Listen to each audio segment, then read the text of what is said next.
Board of Ed.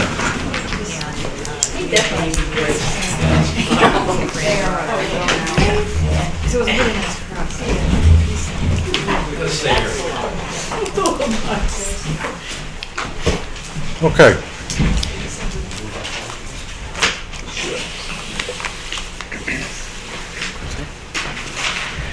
Okay, good evening, members of the Board of Selectmen and Finance, and thank you for this opportunity to present our capital budget. I brought two members of our library tech team, two teachers, Larry Hurwitz on my left and James Crawford on my right. And,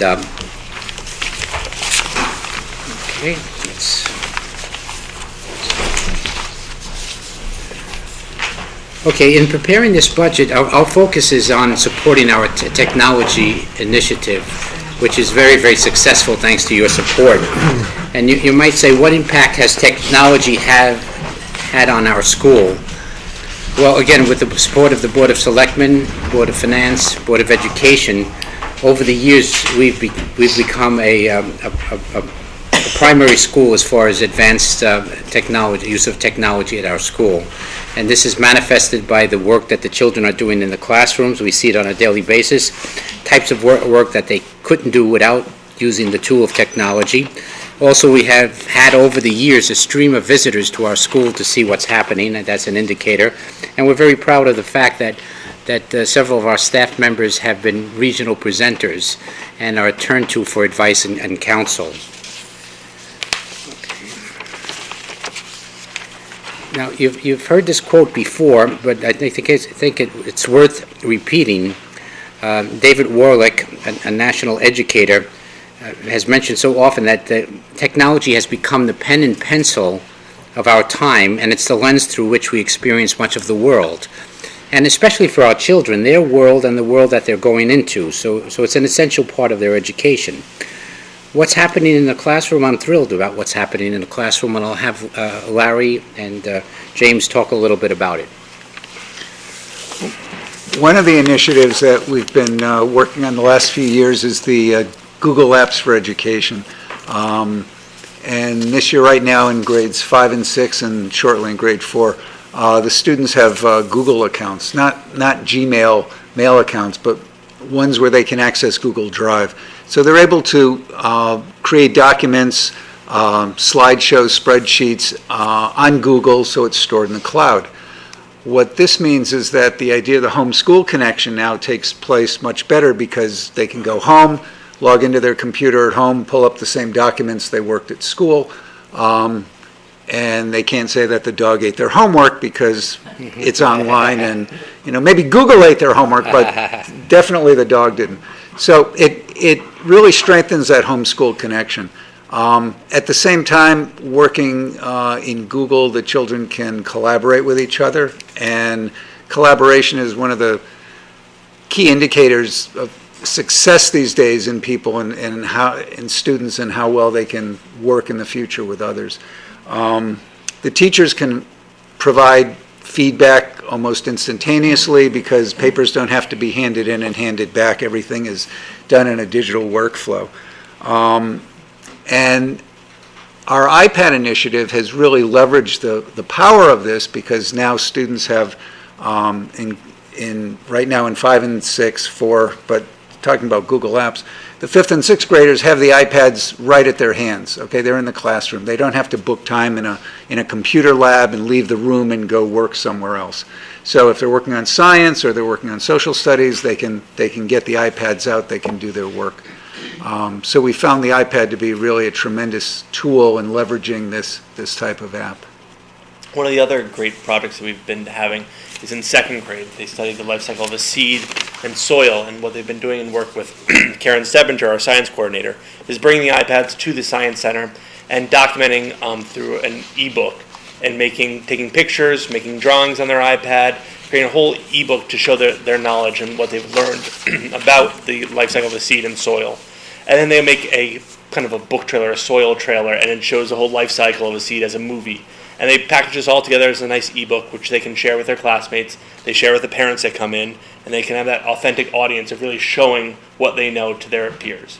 And it's been really exciting, and teachers have really loved it. They've even said that the kids are putting more work into it now because I'm sharing it with my classmate next to me, or I'm sharing it with my parents.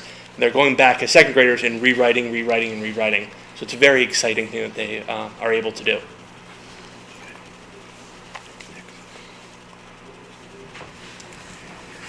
Now, in putting together our requests, we tried to do it in a very thoughtful manner. Of course, there were lots of things that we wanted to ask for, but what we said, the bottom line was, what do we need to keep our initiative going? What's the most valuable? How can we be prudent in our requests so that, again, we maintain the quality of what we're doing, at the same time watch out for the taxpayer? And this is what we came up with. The total amount is just about $125,000. It's less than last year. It's mostly the price of replacement, our organized cycle of replacement, but I'll have our gentleman talk a little more about specifics. The item marked student computing is predominantly our purchase of iPads, and that amount of money will allow us to finish out the one-to-one initiative we're currently doing for grades 2 through 6. It'll allow us to finish up grade 3 and also multi-age 3. It also provides for some replacement of iPads, some of which are starting to get old enough to need that, and James will go into that a little bit when we talk about our inventory. The price also includes some storage units, because the iPads need to be locked up, which they are all the time, where they can charge and lock up. And it also includes some air printers, which means that students can print directly from an iPad to a printer. The faculty technology is, again, similar to what we had last year, and it's, again, for the routine replacement of our faculty laptops, which are now running 5 to 6 years old and are showing the signs of that kind of heavy use day to day. So the office technology is, again, the same as we did last year, and it's for routine replacement of the technology in the administrative offices. The classroom technology is the replacement of things like document cameras and projectors related to the smart boards in the classrooms, which we now have in virtually every single classroom. In the last category, infrastructure, is what's helping us get the signal to all these iPads that are throughout the school. And one of the things we realize is that once you put a device in the hands of so many people around the building, you need a lot more connectivity to be able to have them all work properly. And we were really fortunate during the construction phase this last year and a half that when the ceilings were wide open, we were able to run high-speed fiber optic cable from one end of the building to the other at a much lower cost than we had anticipated. So we got a lot more for our money. And in the future, to finish this, we need to install switchgear and some more copper cabling to access points and so on. So that'll cover the infrastructure part. So we have been trying to be very proactive, and also we apply for any grant that we could possibly get. We have a request for a technology grant, and I don't know where that will go. But if anything happens with that, we'll come right back to you and say we got the grant. Hopefully we will, but I have some question marks about it. Okay. As Larry said, the current inventory for our desktop computers, as you can see, we haven't really purchased any new desktop computers since 2011-2012 school year, and the number of computers have declined. We were on a 5-year rotation schedule of replacing the desktop computers. Once we started to go towards our mobile initiative, we've reduced and stopped purchasing any new desktop computers, and overall we've been reducing our numbers of desktop computers as the desktops have become outdated and reached a lifespan of 8 to 10 years old, where they can no longer run a current operating system and could not be used for basic tasks. So as you can see, the number of computers that we have that are less than 5 years old is a small amount. The ones that are greater than 5 years old is a larger amount. The number is declining as we're recycling the older computers, and we're getting a nominal fee for the computers, but it's not very much to talk about in the essence of 30 computers for an iPad. That kind of swap. They're really not worth very much at that age. So that's where we've been kind of trending with our desktop computers. As I said, our mobile initiative started in 2011-2012 school year with about 36 iPads, and we've been steadily increasing our inventory of iPads over the last 5 school years, and hoping with this proposed budget that next year we will reach our one-to-one initiative in grades 2 through 6 and have centers of iPads in kindergarten and first grade. And then after that, we may look at a replacement cycle. But we've been very fortunate in that the iPads that we originally purchased in 2011, 2012 are still in use with students, and they're still being supported by Apple.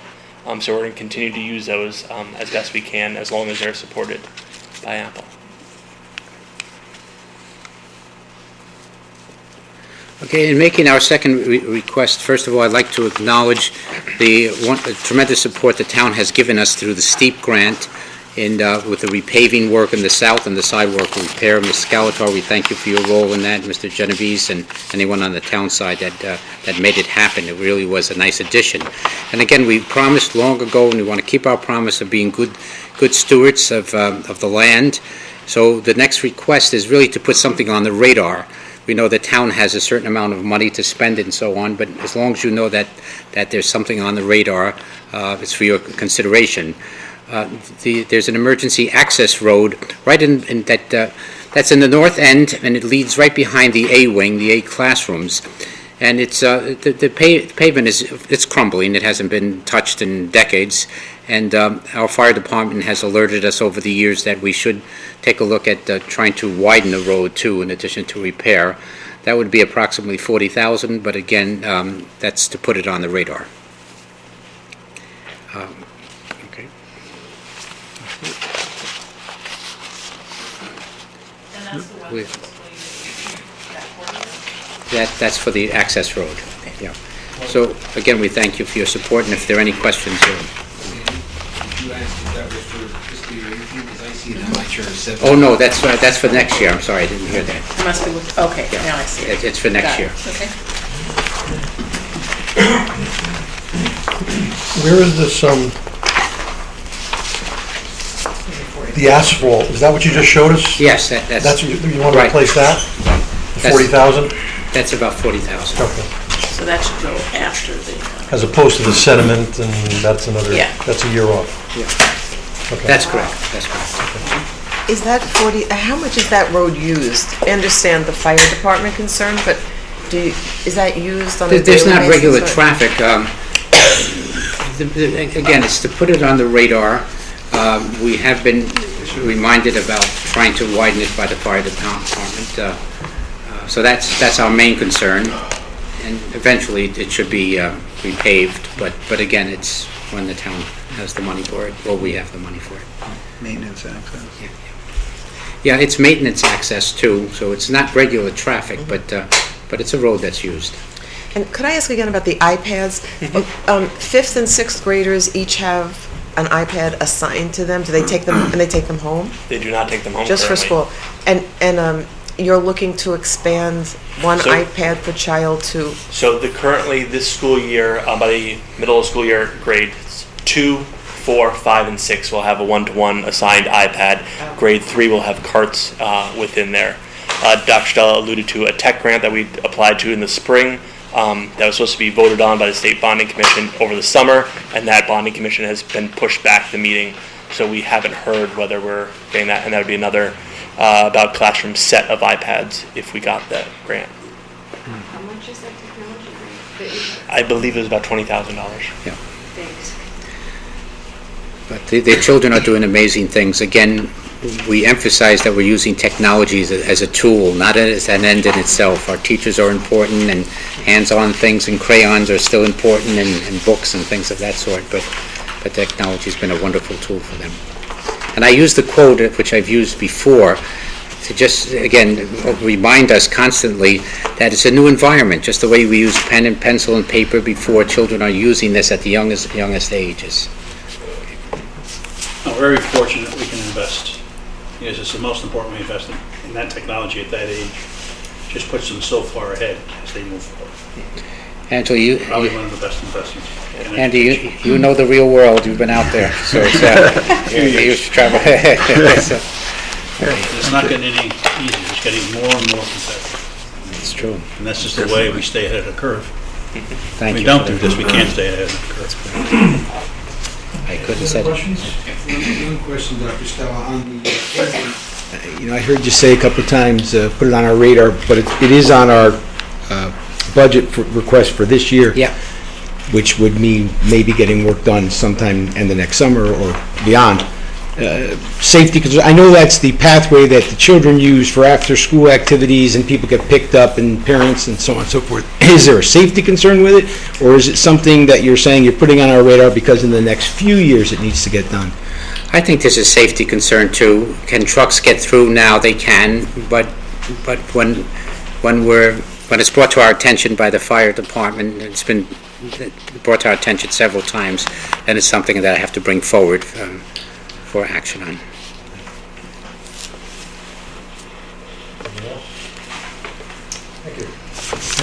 Thank you very much.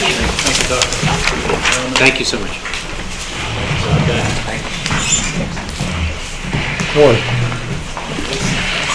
Warren is going to cover the Department of Public Works and Waste Management.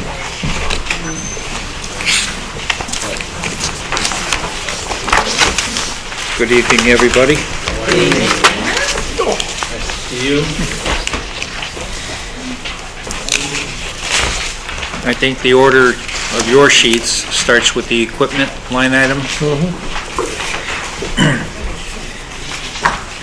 This hasn't changed very much. It's a typical request of a reserve, but what's unique about the budget this year is we lost our sweeper in November of this year. We don't have a sweeper available to us.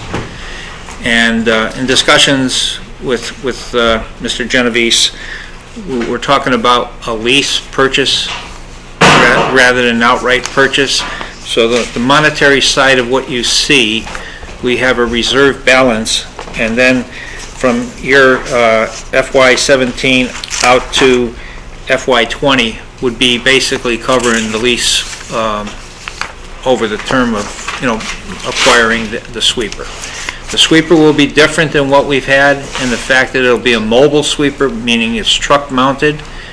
Capacity-wise, it does the same thing, but we can drive the sweeper across town much faster, be more efficient, load trucks. If there's any motor vehicles that the fire department or police department have and there's cleanups associated with that, plus some of our road work, some of the road work we do would be the responsibility of the contractor that does the specific type of road work to clean it, but there's always an aftermath in our basic preparation prior to paving where we would need our sweeper to clean the road up in order to get a good bond of the asphalt. So it's important for a municipality to have a sweeper.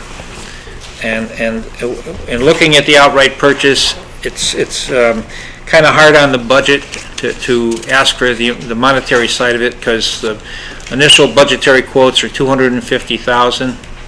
So to spread it out, this year we have a reserve, a small reserve to cover that initial payment. And depending on how the contract is written, and Tony would be the expert in that, we might not have to spend that money until the end of the first year rather than the beginning of the first year. But this represents an honest figure towards the acquisition of a sweeper. When you get into FY21, that is replacement of our payloader. Our payloader would be a piece of equipment that's utilized almost on a daily basis. It's vital to the operation. And whether we transfer that up to the transfer station at the end of its useful life for Public Works and acquire a new one for Public Works, but I'm planning ahead. I don't want the thing to break down and be at a loss and not have a piece of equipment. Warren, discuss the implication of the sweeper on the operating budget. I'm sorry? The sweeper on the operating budget. Oh, well, the impact on that is currently we pay a contractor to come in on an annual basis and we get one sweeping for that money we spend.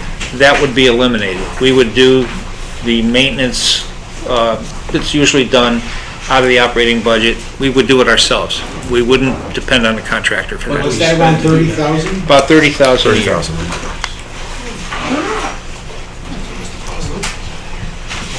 But we're only getting one sweeping. So This time of year, everybody knows there's leaves on the ground. We can do a little bit of light leaf sweeping on roads. But again, it involves the spring cleanup, summer activities, and the fall activities. And I could get out there earlier in the year. We can go out and sweep our roads in the winter if we have to. It's a dry sweep, we wouldn't have water, but I can keep the roads maintained better using our staff rather than depend on the contractor. Contractor, it's date-driven and availability. Can they come in on a specific date? So you have 30,000 in your budget now to actually do that. In the operating. To do that one sweep. Right. So that would be eliminated, we wouldn't make that request in the operating anymore. Okay. Or the year after. Estimated life was 25 this week. Well, You the get one that 20 we years out? currently have is, well, it varies between 1986 or 1988. 1988 is probably the original one. The mode of operation is, a broom does the same thing, but the efficiency of it and the movement of the sweeper across the pavement surface is much slower. If you're doing parking lots and things, the thing is maneuverable, it's great for that, but it's not meant to be out there in a capacity like we would use it for road sweeping. So this new one, how long do you expect the life expectancy? Is that something that It'd you be hope like to a have truck, for 20 years or? 23, 25 years. I mean, it goes, and a lot of the costs in general have gone up. The price of steel went up years ago. Emission standards are some of the cost reasons why there's you have to put fuel additives with the diesel now for lower emissions, and so all these things increase the cost. And many years ago when I did a request, the sweeper was around 110,000, but that's how much the cost has escalated, let's say in the last 12 years. So a sweeper is not something that's replaced every few years because the truck lasts. It's usually the sweeper portion, but a lot of that is rebuildable. You can refurbish the operational part of the sweeper, and the truck doesn't get driven like we do with the snow plows, so it would last. So basically, the net incremental cost is 25,000 per year, because you've already 25 to 30, yeah. Yeah, because you already have 30,000 in your operating budget. And don't forget, I'm dealing with budgetary numbers. That number may be reduced when we actually try to negotiate. Okay. But you also may be able to get more sweeping done. Oh, we would, In definitely. other words, it won't be just Oh, a yeah. one-time 30,000, Right. which is. But even just in Yeah. terms of the dollar. For us, oh, it's okay, earlier in this the is year, actual and then it cost. Right. extends Gotcha. our Yeah. sweeping capabilities. Right, Our dependency would not be on a contractor. right. And availability and all that stuff. Right. Exactly, yeah. What's the lease on that, Tony? How many years you go out on that? 5. Well, 5 years? Yeah, there's one payment missing because we currently have money in the budget. Correct. Equipment budget this year. So that's why there's only 4 on the schedule. But if we were to, it depends how we do the lease. If we do the lease in arrears, then, there's we can skip a year or something. Well, Warren, just so you know, the reason I asked about life expectancy, because I'm obviously looking at, if we were gonna have this for 20 years, that's $600,000 that we would be spending on sweeping to a contractor during that lifetime, as compared to having our own, using it when we want, as often as we want for $250 or whatever. I mean, there is wearable items, brooms that, have to Change. be replaced and oil changes, but they're the minimal side of it. I don't care, you go at any municipality and they have that expenditure. One example, every municipality is different based on the center of town and what their requirements are. But Westport, for instance, has 2 sweepers, and their maintenance budget is equal to our contractor cost. So if you put it in perspective, but what comes critical is, let's say there's a fuel tank or a hydraulic hose on a vehicle passing through town, and there's a cleanup associated down a road. We don't have the means to go out there. Right now, it's hand shovels. We don't have the means to do a cleanup, so we'd have to try to see if we can get a contractor in on short notice to go out there and clean up. And then our road work, obviously, if we're going to compromise what we can do, we're going out like this year, we use blowers to try to clean the road. And if you have heavier debris on there, a blower's not going to do it. You need a sweeper. Well, just a quick question. So we got this equipment list. Yes. So we get a foot of snow. God help. What happened? Which of these trucks are? We have 9 routes, if I remember correctly. There's 9 routes. Which of these trucks are put into action? All of them. All of the top list. So the little one, on the second list, pickup with plow, pickup, those are out along with the big There's- trucks? There's one truck, the 97, which is at the top of the list, would be considered our spare. Okay. That would be set aside. Should a truck break down, a driver can jump in that without losing time on his route. But all the rest of these, Now, the ones down below, you probably have 4 pickup trucks that would be utilized during the storm. okay. So not every truck is operational. The top tier is dump trucks with plows and sanders. And then you go down to the midsection, the F-350s, that group, as I've annotated, they have plows, so they're capable of going out there.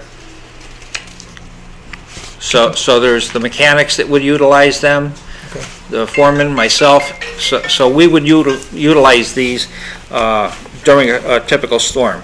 And we also go out with the payloader or the backhoes, depending on what the nature of the activity is. When you get the heavy snows, we put a snow pusher on the payloader and use the equipment to assist in clearing intersections, sight lines, or go into the parking lots. Okay. I guess the rest of your, is, things we've talked about year after year, bridge repair, the 20,000 a year. That's pretty $750 standard, for right? roads, which I think is working out well, our roads are in good shape. Yes. And then you got just this one sidewalk, some sidewalk repair near Town Hall, 10,000. I don't know if that was in the paperwork I gave you. No, it's over here. It's the last item. Concrete sidewalk repair, Right. 200 square feet. Down here, it's the one right on here. Oh, yeah. Yeah. Okay, so that's, all right, any questions for Warren? Hopefully you'll have a slow winter, Yep. Warren. A very Right. slow winter. I hope so too. And are we discussing waste management? Yeah, now we're gonna go to waste management. Can I actually ask one Sure. question? In terms of the truck replacement reserve, in terms of the alternating dollars, starting with the 179, then 67, are these each replacements of one vehicle? Yes. The larger number represents a dump truck with a plow and a sander in the body. Okay. It's kind of a universal body now. It's all one thing. It's not a drop-in. Okay. And they're more efficient because of the way they apply material. And with that, we're getting technology. It's advancements. Dr. Stella mentioned technology. Trucks have technology too. Okay. And so we get better displacement of material. So if you save on the material, the net return is there as well. All right, so is it one of these dump trucks that's on the list that you want to replace? Each truck, in FY17, that's a dump truck with a plow. And then the list that I gave you with the equipment, that would push it out. The oldest truck, the 1997, would come out of that, and then it would rotate down the fleet. So basically, the following year, that would be a Mason-style truck. That would be the smaller or mid-class style truck, which we don't have that type of truck. We have one to utilize right now. And then again, alternating in FY19, and then a pickup truck out in FY20. And this is subject to change. Right now, this is a pre-planning, anticipating, Okay. and our trucks that we replace, they're anywhere from 20 to 23 years old, 24 years old. Yeah. So we're getting maximum life out of it. Okay, Anything else? thank you. Waste management.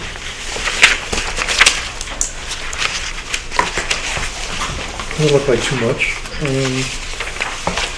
We talked about the scale before. Yes, on that, I'd like to point out that the request represents 2 years of funding. That might be, it's kind of like a safeguard in the budget. The true representation of what we anticipate the cost to be is only on FY17 cost. The second request might not be necessary, because that would, if there was any cost overrun, let's say to have any communication from the gatehouse to our facility, to have, the computer system integrated, and if there was anything that couldn't be fit into the one-year budget, let's say from the installation side of it, that's why it represents a second request. It actually might not be, so when you look at the total, it's only a one-year request. It's really a $70,000 Correct. request with a possible small overrun? Is that Small what you're- overrun. I see. What do you estimate, Warren, to be the financial benefit of having this? You talk about more accurate reporting. Well, there's several factors. Right now, when we issue permits to residents, there's always the feeling that residents are being overcharged for what they bring in. And then the attendants have a conflict with looking at that and trying to gauge visually, measure it. There's air gaps and any kind of debris that's brought in. And when a truck comes in down here and the office, they don't see the load, they don't see what's going on. Right. And they're issuing permits. And every vehicle that goes in, and this wouldn't be everything, it would be basically construction, brush, the payable items. Okay. We can track the MSW and the thing, we can validate what's going out so that we're billed on tonnage. We can validate to see if that matches up. Right now, we're taking everybody's word. It hasn't been a problem, but we're taking everybody's word that that's what we're paying for. So the other thing is it validates users. If you're a Woodbridge resident and you come in with stuff, you have to be in the system. You have to have a permit to use the facility. And I'm not saying it's a big problem, but there are people, screening becomes an issue. So this is another way of just validating everything. Now, at the end of the year, when DEEP needs their information, and all this compilation has to be done kind of by hand, we keep a kind of a track and have reports, but consolidating, even for budget purposes, it's very difficult to try to get the information. So the scale just makes that reporting facet easier. I have a question how Yeah. it will work, okay? Because people will come to the dump, or a contractor, for example, get it weighed, and then they have to go get permit back here, and then, No, or like, that's... how's that all it- gonna, they can pay by check. We don't exchange Up cash there. up there. Okay. Or if they've prepaid yeah, based on a things. certain amount they'll get And an let's say, additional. a lot of towns, what they do is they sell ticket booklets, coupons, or whatever, how they want to do it. Okay. And then they can validate based on the tonnage. Mm-hmm. But it's a more accurate method Oh, I agree, I of just measuring wondered how quantities. you make the payment, you Because know. we take material in our bulk container, that's a furniture item, for instance. Yeah. It's not demolition. Right, But because of the way it's processed, Uh-huh. it's wood, it goes in for recycling. okay. And so so you can segregate that out. Those people would still not pay for a furniture item, but it's the construction debris. Right. That's Okay. what we're concerned about. Thanks. Do you think there's any payback on this, like $5,000 a year? Or That's are tough we to not- that's tough to gauge because, you're still dealing with an item of accuracy. Okay. Right now, we're losing things because we pay more for tonnage Right. than what we actually collect. Yeah, right. And then when you have that error, and then the disposition of the resident and the attendant, as far as degree of accuracy and complaining, so it's kind of smooths that operation out. So maybe this is the flip side of what Sandy just asked, but do you know, as a percentage of total stuff taken to the transfer station, what percentage of it is chargeable? Do you have any idea based We have no way on? of really gauging that right now. Well, except that you know that you have X number of bins, and only a certain number of bins take chargeable materials. Oh, well, we can look into Right? that deeper, yeah, we can see, the number of permits like for construction, we can look at that based on our outgoing tonnage, and then you have some kind of a reference. I can't give you an answer No, of tonight. course not. I wouldn't expect you to be But able to. we can get you some information I that's feel more like I spend a tangible. lot of time there. Yeah. There's 3 bin, there's one for demolition, there's one for metal, and there's one for construction, for brush rather. Right. And those 3 are separate from our household and our recyclables. Right. Well, we have to It's segregate. amazing what I know. We have to segregate. So those 3 things, those 3 bins. Well, metals, there's no charge for, and there wouldn't be a metals there's no charge Right, for, okay, right. so it's just those 2. Well, we Right. get money doing that, right? We do. We get a return on that, yes. So I guess that's the question, is what, It's okay, it's probably there's the not payback issue, and then there's sort of what percentage do those products represent? I know you don't know now, but I think it's on the brush, again, volume, spatial relationship in the vehicle, because if it's like if you grind brush, it's a smaller pile, but it's just as dense as the load that was brought in. Right. Because we charge folks based on cubic Correct. yards, but we Right. pay to dispose based on tonnage. Right. So there's no easy, you can't, the two don't, so you you're know. disposing of apples, but you're paying for oranges. Right, I got you. exactly. And the disposal rate for the construction material is far greater than what we're charging. I understand that. Okay. Okay. Any other questions? Thank you, sir. Okay. Thank you, Warren. Yep. And if you need more specific, just let me know and we'll get that information for you. This is good, thanks.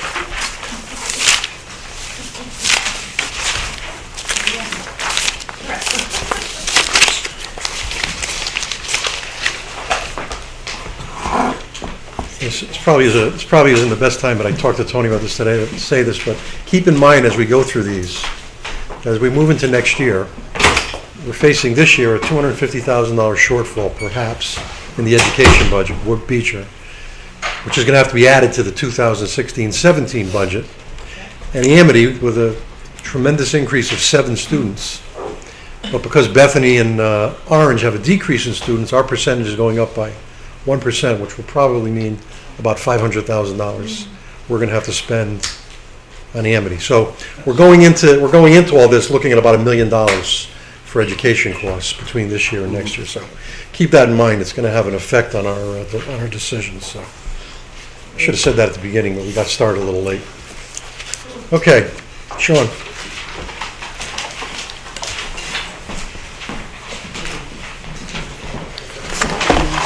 Sean, I thought you brought coffee.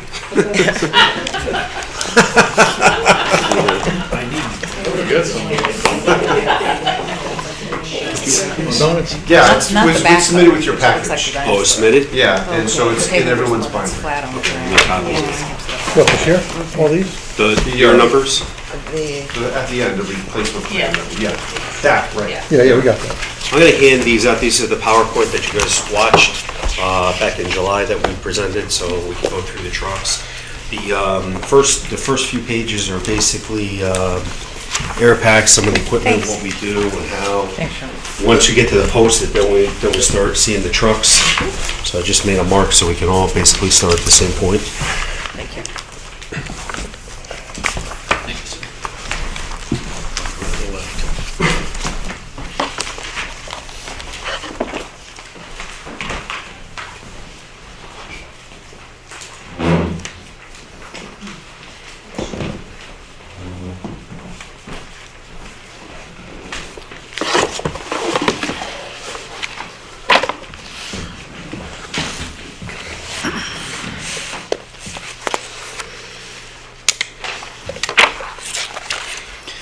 Greetings. Okay, so I'm going to start with what I submitted to you guys, and then we can go through the PowerPoint, or we can start with the PowerPoint, run through the trucks quick, and then we can talk about this, and maybe we'll have a better understanding of the what we're looking for and asking for, if whatever you feel is. The sheets in here. We saw the presentation, so yeah, we'll Okay. just go through the pages we have here. I mean, like, we start with hose replacement. I don't think there's any need to discuss that. We know Right, what's hose going on there. replacement set. Yep. Car 22, it's the assistant chief's vehicle. What we did is we have 25,000 in reserve. The vehicle has roughly right now 187,000 miles on it. It's got a head gasket leak. The rear end is leaking. There's some issues with the car. It's got rot.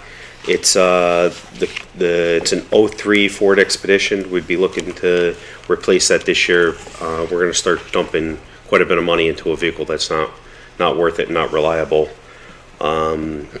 Vehicle needs tires, et cetera, and once we start talking about a head gasket leak on a car that's an 03, it's really not practical anymore. You're talking 16. I'm talking FY17. We're in FY16 now, I believe. 17. And Are you looking for? We're looking for July. I'm hoping the car will make it through until Till July. July of Yes, 16. July of 16. Yeah, okay. We're in FY, but Yeah, I in understand. July it'd be FY It'll 17. be next year. 17, right. Are you looking for a total of $60,000? Correct. That's to outfit the entire vehicle. So what would that be aside from the vehicle itself? It's What the lighting else? package, radio package, the whole 9 yards like we did with the other vehicles. it's an equipment rack in the back. Right, there's a tray in the back with all the brackets. It has to get wired. Holds the air packs, the extinguishers, set of irons, rope, other fire gear, set of fire gear, and other gear that we carry on the vehicle. And this is a vehicle that goes to what, 50% or more of the calls in Yeah. town? The assistant chief roughly responds to almost 50% of fire calls. And the chief and the assistant chief have vehicles equipped this way? Correct. Or two? Yes. Thank you. And as you may recall from the presentation, the chief and/or the assistant chief will arrive at the scene before the large apparatus and evaluate the scene.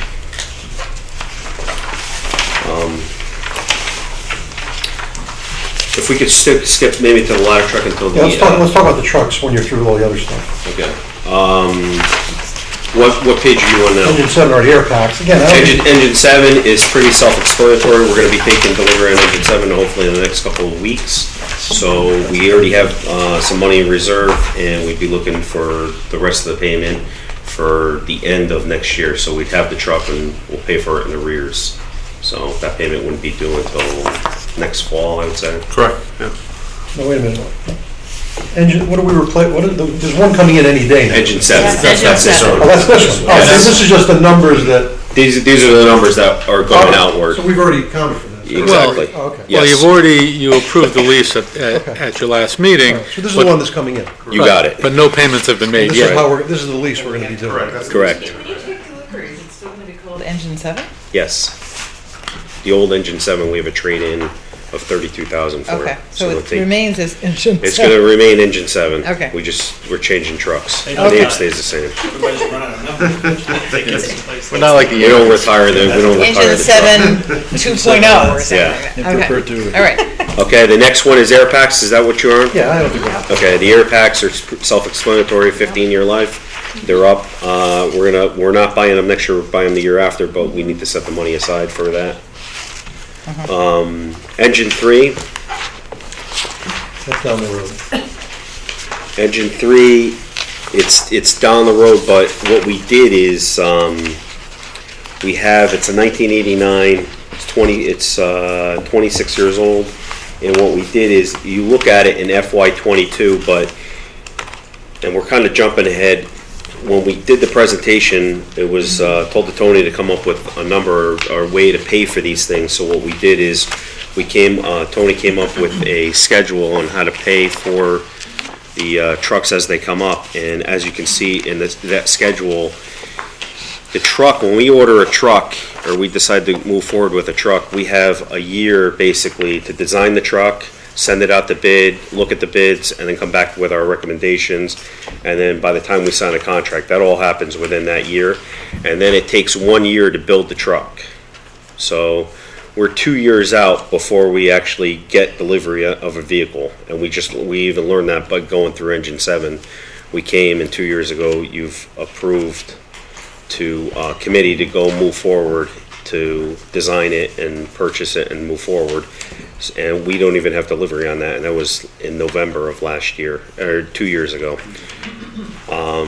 So even though you're looking at a payment that's in FY '22, the committee would be established actually 3 years before that, because you have that 1 year, then you have a 1 year delivery, and then once you have the truck, if you pay it in arrears, that's on year 3. So when we look at these trucks out, we're not really ordering the truck in FY '22, we're ordering it 2 years before that. Engine 3 is this one in your packet? It's simulcast. The main radio system, I mean, that's self-explanatory. That's been I put that in the budget for the last 5 years. There's a committee actively working on that. This is always a question area. So the 100,000 that you have in is fire department side radios, but if the entire radio system does eventually needs to be changed out, this money won't be spent in vain. It could be used as part of the new system, or do we know that? Okay. Okay, and we are working on finding out more about the radio system. I don't know who's Yes, it's actually, there've been some preliminary discussion. complications, but I think we got it. Thanks, Sean. Okay. Now, what's an airbag kit? Airbag kits are what we use to lift vehicles up. They're big bags that you hook up to the air bottles and you inflate. Their emergency devices. Our airbag kits are older right now, and we can't certify them and get them to where we need to be. They need to be replaced. There's a life expectancy on those airbags, and we're at it. You certainly don't want it to fail in the middle of lifting a vehicle. What's the building technology? Building technology is, technology's changed, especially within the, in the field, and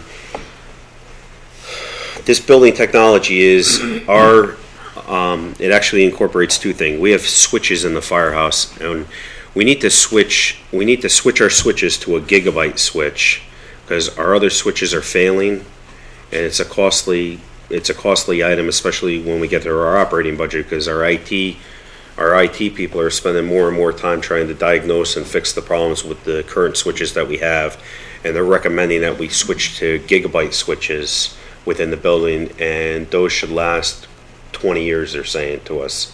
The switches that we have are failing right now. We're trying to fix them as we go along, but what we're learning is it's getting really costly to try to fix them and maintain them. So this would change out those switches within the building. They run the card access system, they run the cameras, they run the computers, they run the telephones. The whole firehouse is IP based.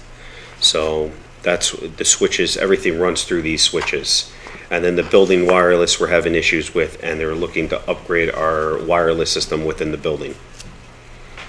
And we've actually learned a lot since we had all these storms. We had Hurricane Sandy, Hurricane Irene, and all these storms. So we actually learned a lot, and we're moving forward. But our IT costs are becoming higher and higher because we're trying to diagnose and find the problems with these switches and the wireless system, where it's almost cost effective at this point to start replacing it.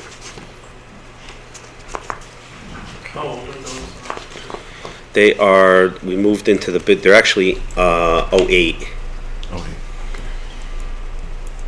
We moved in 09, they got installed in 08.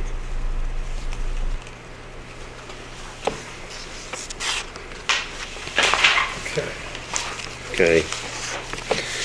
The ladder truck, we are actively looking.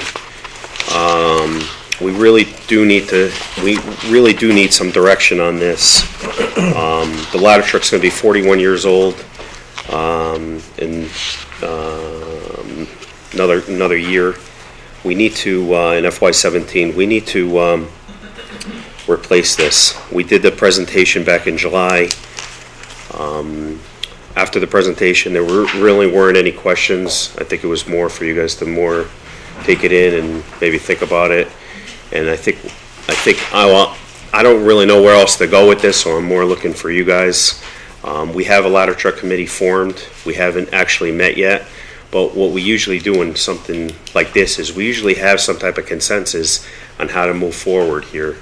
So I'm open to if you guys have any questions or concerns or how you want to move forward, because we do have 3 trucks that are going to need to be replaced in the next few years, but we really need to start replacing some of these trucks before we get hit with a big year of capital, so we can space it out right now. Which is sort of the idea behind the level funding plan that the finance director put together. Rather than replacing multiple vehicles at once and having to incur substantial debt or bonding or a significant tax hike in any one year, it's you can see in the plan that's in the package, it's $300,000 plus. It's in the $300,000 range each year over the next over the next 10 years. We have the need for multiple vehicles, so we've based on their conditions and the department and the commission have prioritized it. So if you look at, I don't know if you have this, and you look at it, you can actually see when the trucks and the air packs and everything are roughly slated to actually, that number is basically the payment of it. That's not necessarily when the committee and the design of the truck and everything is going out. So my capital budget's based upon the numbers that Tony came up with for this, so we can have somewhat of a level plan moving across the board. The other thing you all may recall is our contingency request that you saw at your last meeting was for almost $30,000 in repairs to Engine 9. And that's to help extend its useful life. And 9, so I was on the scene of a call, it's a motor vehicle accident where Engine 9 was on the scene, and you could hear the generator whining. So by the time we look to replace that, it's going to be ready. But in terms of the And likewise with Engine 3, is, there's really a limit to how much money we're going to be able to put into it over time. But in terms of use, Okay? I would think that you're talking about 4, 5, and 6, okay, in terms of use, day in and day out use, okay, certainly get more time on the road and more use than the ladder truck, is that not true? The ladder truck would get a lot more use if we had a ladder truck that would reach more structures. And worked. Well, it works now. Explain that to me, Sean. It's not, some of the houses now are built that were different from back in the 70s. So back in the 70s, the average house was maybe 2,000 square feet, where now we have a whole boatload of houses. It's in the packet how many there actually are, but there are houses 4,000, 5,000, and we even have a house 9,900 square feet in town. I mean, for a 50-foot telesquirt, it's just not reaching some of these homes. And it's a lot safer to have the ladder truck where you can put guys into the basket, go up, and we can cut a hole and be safe and tether off rather than sticking somebody directly on a roof for that. Not saying that we have a whole ton of fires every year, because we don't, but we do quite a few chimney fires. We do calls where we have to get up onto the roof. We do different calls like that. We didn't have a lot of the, in the flats, we have the Bear building, we have a lot of those buildings down there. We have we have the 2 assisted living facilities, the 1 nursing home. So, I mean, the need is there for the ladder truck right now. The high school is 280,000 square feet plus. Back in the 70s, the school was nowhere near that size. So the need of a ladder truck is definitely in this town.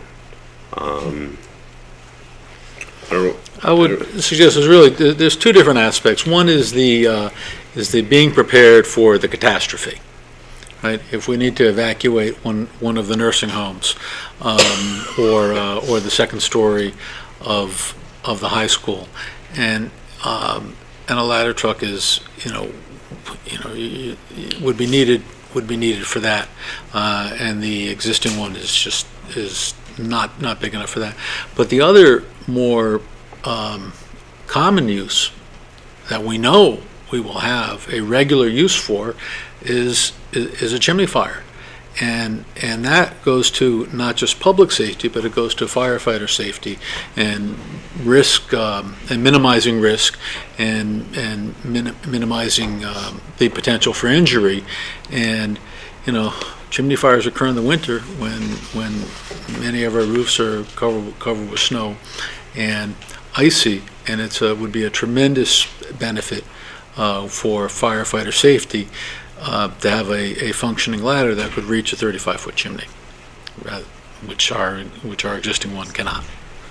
It's very helpful to have this plan over a period of years and to kind of see how to fund that in terms of the reserve. And I think that the presentation over the summer was very educational in terms of helping, me personally kind of understand all the equipment that you have, what you use it for. I think that the expenditure, though, for a ladder truck has to be considered along with other priorities that we have for the town of that same magnitude. And it's very hard to make an independent decision about one item without also looking at those other priorities. And that's where I have the issue of saying, you know, I will support or not support a ladder truck. It's only as we look at all the items that are on the table and the demands for the funds that we have that we can really make an informed decision. The other thing to keep in mind is the town has an ISO rating. If you were to get rid of the ladder truck and not have a ladder truck, everybody's home insurance would actually go up. So it actually helps us by having a ladder truck in town with our ISO. Sean, I talked to an insurance guy today. Yep. And I asked him about that. And he said to me, Matt, let me explain. This guy's an expert in everything. He said, the main reason you pay high insurance rates in Woodbridge is very simple. No fire hydrants. So he said, if the town were to buy a 100-foot ladder truck, I doubt that the effect on your house insurance would be anything but minuscule. He said, put a fire hydrant in front of your house, he said your insurance will go down 25%. Buy a 100-foot ladder truck, he said, you're not going to see a big difference at all. So I hear you, but I don't think that's a major reason to spend $1,600,000. I think the big reason is for firefighter safety. Fine. And for I mean, you keep bringing up this homeowners insurance. I don't think that's. Well, it is. You have to get ISO rated, and we had our ISO rating 2 years ago. Right. And we're due every few years, but that could be something to consider. It's a component, but as he said to me, he said, when you fill out a homeowner's application, there's one question you have to answer. How many feet is there a fire hydrant from your house? And that determines whether you're. Yes, and it also goes on to how much water you actually carry to a scene. There's a lot of factors that go along with that. Granted, but it doesn't matter the size of the ladder truck. It matters if you have a ladder truck. Right. So there is a distinction. It does not separate the size of the truck. It distinguishes whether you have one or you don't. We get asked different questions than the homeowner does in terms of, you know, we probably get 30 calls a week from insurance companies wanting to know different information and what we have, how much water we carry, where the closest hydrant is, so on and so on. And we calls on behalf of residents. We get calls from the insurance companies for information on residences in town. When they're getting insured. Well, Matt, we don't doubt that the hydrants are the biggest factor with regard to those issues, but we're saying that the ladder is a factor. Having or not having a ladder truck is not going to save you $300 a year in your homeowner's insurance. It's according to this guy. He says, I haven't ever heard of that. I'm sure it must be taken into account in the overall grading of a town. He said, but I doubt a ladder truck, having a 100-foot ladder truck as opposed to a 50-foot or whatever, is going to impact your homeowner's insurance that much. So I think we can all agree that's not the main issue. No, that's not going to be a driver. Right?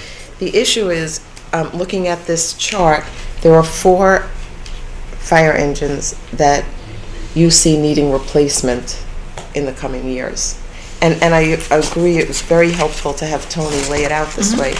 And what I take it you have done is prioritize when you think you need which one. Obviously, you'd love to have all of them together. I mean, you've described the problems with the different engines. It's not that we'd like to have them all together. The problem is we haven't gotten funded, and we keep pushing these out, and the problem is now we're stacked up.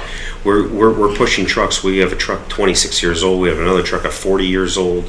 We push these to the life expectancy. Well, that's what I'm saying, is that you've described several engines with problems, and I appreciate that you've done this sort of spacing of them, because we can't do them all at once.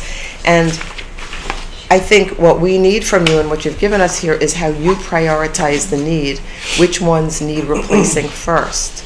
And this is your assessment of starting with the ladder truck, despite what you've described about the needs of the other trucks. And I appreciate your saying to us that none of these is for next year's budget. None of these is going to be in the budget. No, we're not following that. Right, and that's why 3 years down the road. Right. So, despite that, I think it does behoove us in the next couple of months to give you direction so that you can proceed. You're going to proceed with one truck or another. One of them has to come first because we can see there's need for several trucks. We and you need want to start guidance. replacing vehicles, yes. Yeah. We should also We note have been that, replacing vehicles. I mean, we've been replacing vehicles. Sorry, not every year. We've replaced a number well, of vehicles. I mean, and our plan doesn't have replacing right, every year. right. And I think it's $600,000. But I would, You gotta remember though, we replaced the vehicle after we had 3 catastrophic failures. I mean, we So brought it to a we're fire waiting scene for- and it didn't once work. we have a failure, you're gonna need to understand, by the time we go out and do it, we're a 2-year process. By the time we design it, bid it, and take delivery on it, it's not something we're gonna go out and get in a couple months, we're gonna get a new truck in here. We learned that with number 7. What I'm hearing, I'm sorry to interrupt, is that you're looking for guidance, because basically it takes 2 years from the minute you decide you're gonna get that truck, to design it, to order it, and to receive it. This particular engine, Correct, that and you're 7 that paying we're for getting it, now, and you're paying for we it did in year over a year 3. ago. You're not paying for it for 3 years. So you're just looking to know that it's worth your time to put in a group, to Correct. take a look at for a ladder truck, or right. not. And this is not a quick process. This is hundreds of hours of meeting with vendors, meeting with truck manufacturers, designing the truck from the rails, all the tires, all the way up. And you're designing it to what equipment's going on it and how it's going to work and how it's going to be maneuverable, the engine that's going to go in it, so on and so on. There's quite a bit of work that goes into all these trucks. I should also make the point that we identified the need for the ladder truck 15 years ago. Absolutely. And we had a expert report 15 years ago identifying that need, but at that time, it wouldn't fit in the old firehouse, and the recommendation was that, because in order to custom build a truck that would have fit in the old firehouse, it would not have had the functionality that we needed in the town, so the recommendation was to wait until we had the room for it, which we've had the room for a number of years now. Can I ask one more question on the ladder truck, just practicality's sake? Sure. I just want to make sure I have it right. So typically, if you have a large or a substantial fire in a home or a building, you may need to cut a hole in the roof. If you have a fire in a house or a building, you need to ventilate. And the only way to ventilate is you're gonna cut a hole in the roof. And the 55-foot, though it seems like a lot, based on what you've told us in the past, it's not really that tall, only because the truck has to be so many feet back from the structure. Has to be 1.5 times the height of the back, structure, and by the time you look at it, and if you look at this page here, it'll show you a building that you need at least 81 feet, and that's exactly, if you put the truck exactly 1.5 times away. And then there's the next page is a picture of a house with that same illustration. So for my mind, so for practicality, other than the catastrophe, which let's hope never happens, the actuality is more often you're going to use this, and especially if you had a larger ladder truck. But whether it's 55 feet or 110, you're going to use the ladder truck on mostly for fires that you need to get on that roof, and maybe the roof is not that stable for a firefighter to be up there, whether it's because of weather conditions or just because the fire is bad. And this gives you access to be able to do it from the ladder safely. Okay. Yes. Thank you. Well, as I said, when we ordered engine 7, you came to us, you had a problem with engine 7. 2 years ago. We said, got to do it. The pump isn't working, you're not getting the water up there. There was never a comment from the public, there was never a problem. You went forward, you ordered it. But the ladder truck brings a lot of comments from people. I think I've said this to you again and again. I've had people say to me, I'm going to just repeat what I said to you yesterday. There aren't enough guys in the department who could drive this truck. It's such a huge truck. I'm just mentioning things that have been said to me. A lot of driveways will not be able to be accessed with. I was driving down Beecher Road today, across the street from the church. There's a house with two sets of pillars. You're not getting that truck in that driveway. So we've heard that. Let me just fire away the points that I've heard, and then you can answer them. I've heard that there's driveways that you're just not going to be able to drive this thing down. And what was the third one I was going to think of? I'm drawing a blank.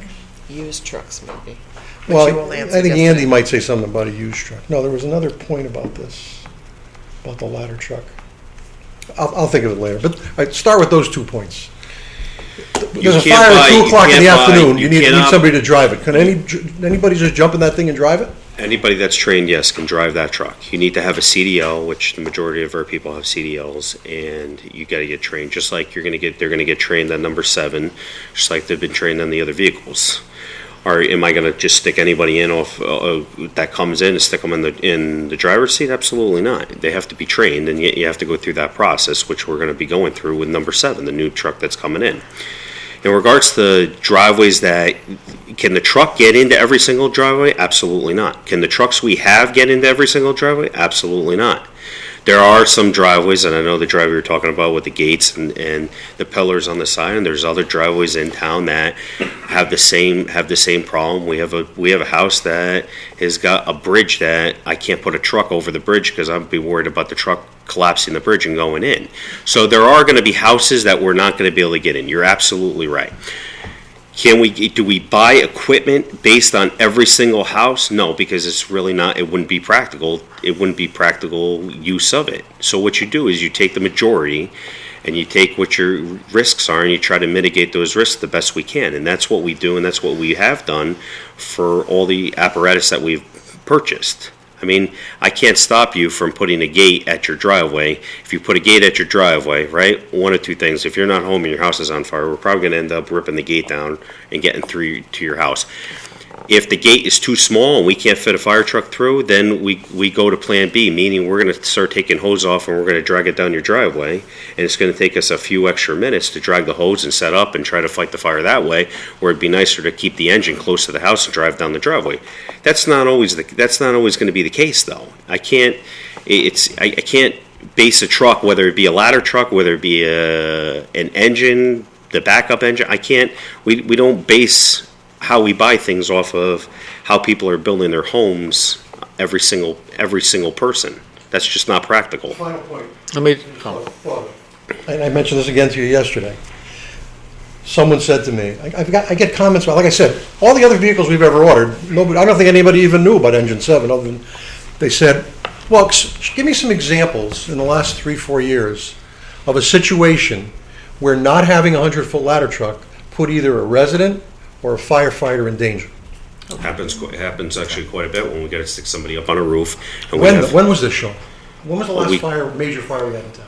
It doesn't have to be a major fire, Matt. It has to do with what type of calls we go to. So we'll go to calls where we have to put a chimney fire out. So the only way to put a chimney fire out is not from down below. We actually have to get up onto the roof, and we have a chain kit. And sometimes we usually put an extension ladder against the roof.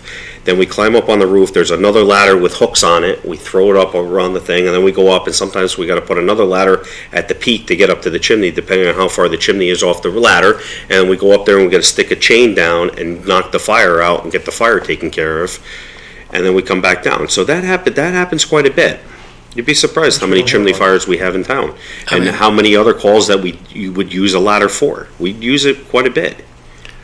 Right now, we don't use the ladder that much because it doesn't reach a lot. But I get the fire dispatch calls and the chimney fire calls, or at least the reports of chimney fires, because they're not all actual chimney fires, but they occur on a regular basis, multiple times every year. One other response I wanted to add to the response with regard to whether it fits in driveways. It's one of the reasons why we haven't spec'd out this truck yet, but these trucks are, and we're not talking about the very long trucks that you see, like in New Haven with the steering wheel in the back. We would expect that this truck would be not much longer, only a few feet longer than our regular vehicles. But that's the point of custom designing vehicles, so that the attributes are what's best for our town.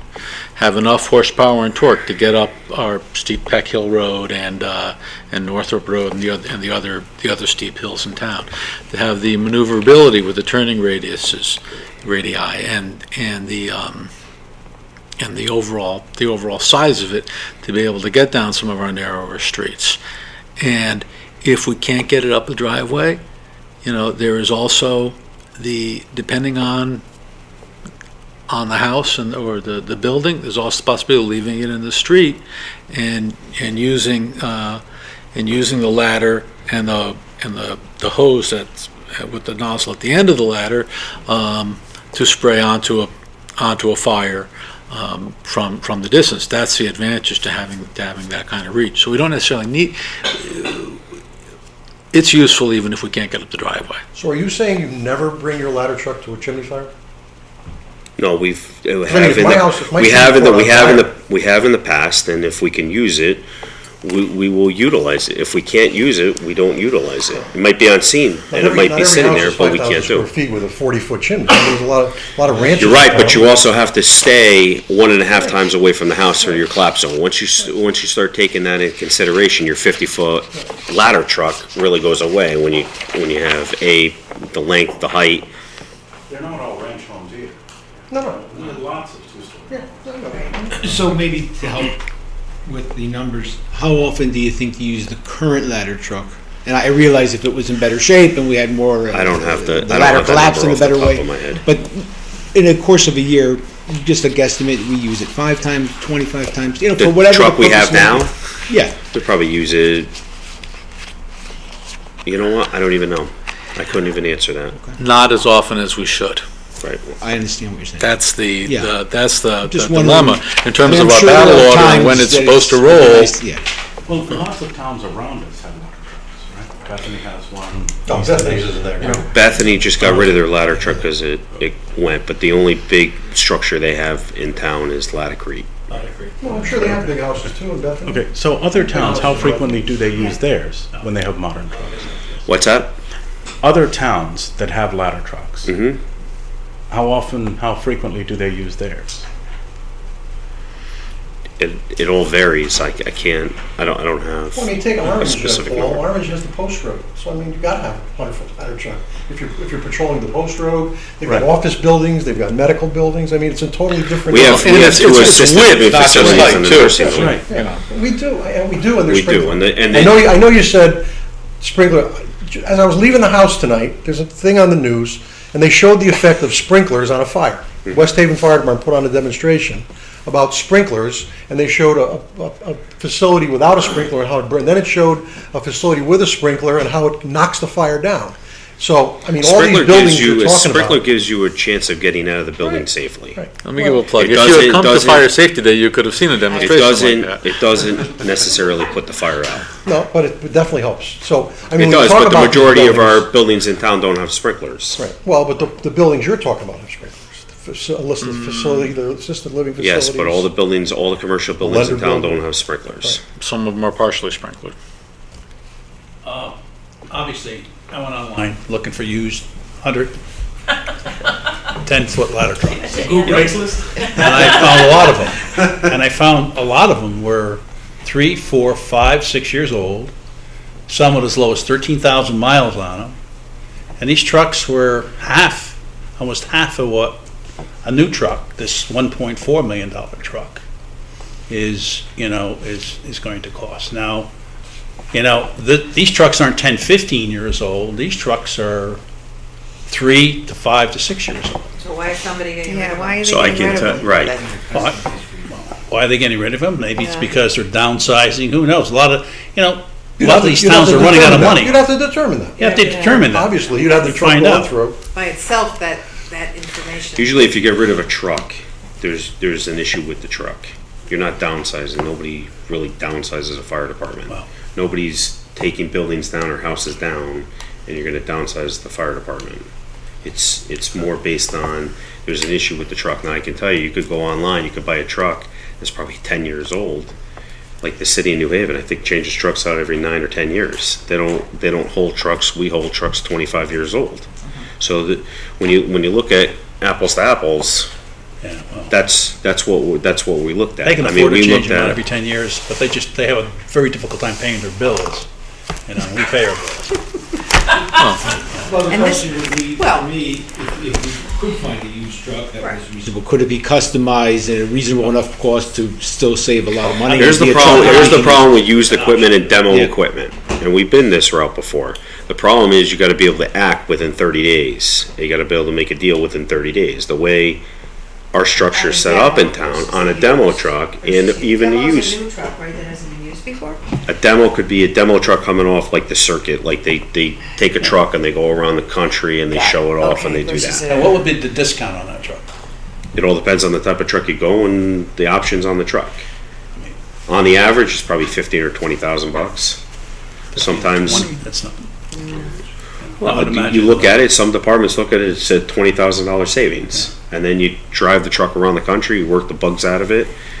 They take it back to the factory and they go through it and then they ship it out to you. I think the other issue. But it could be on the circuit for 6 months, so is it cost effective to have it for 6 months? That's what they call it, though. The other issue about the used trucks is what Aaliyah was speaking about before. To what extent does it fit our needs, which are pretty specific, right? So you have to really know the truck. So like if you go to Minnesota, say, and I'm just using Minnesota because we were just out there looking at the truck, right? If you go to Minnesota, everything is flat. So they had trucks out there that have 350 horsepower motors on, but they're not climbing any hills. It's nice and flat, so a 350 horsepower motor is perfectly fine. Now back home here, a 350 horsepower motor won't get a truck up Peck Hill Road or Acorn Hill Road or Northrop Road or some of these other roads. So that's why we're carrying 2,500 gallons of water.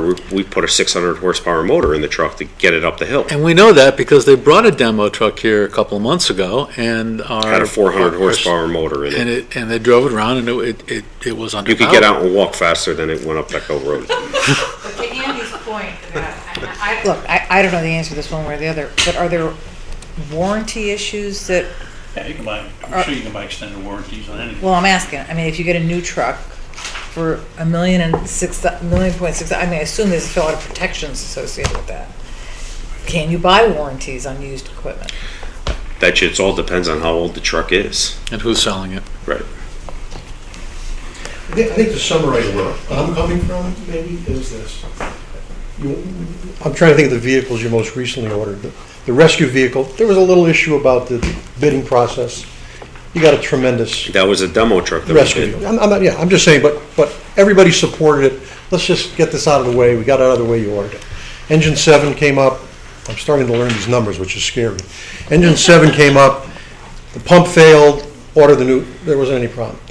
I think my issue with this is just that the usage of it. I mean, you're talking about $1 million. Well, we're estimating at $1.5 million. There's no question you're going to use it, but how much are you going to use it? Oh, you can bring it to every incident, but you're going to bring it. It's just not going to get the use of a frontline vehicle.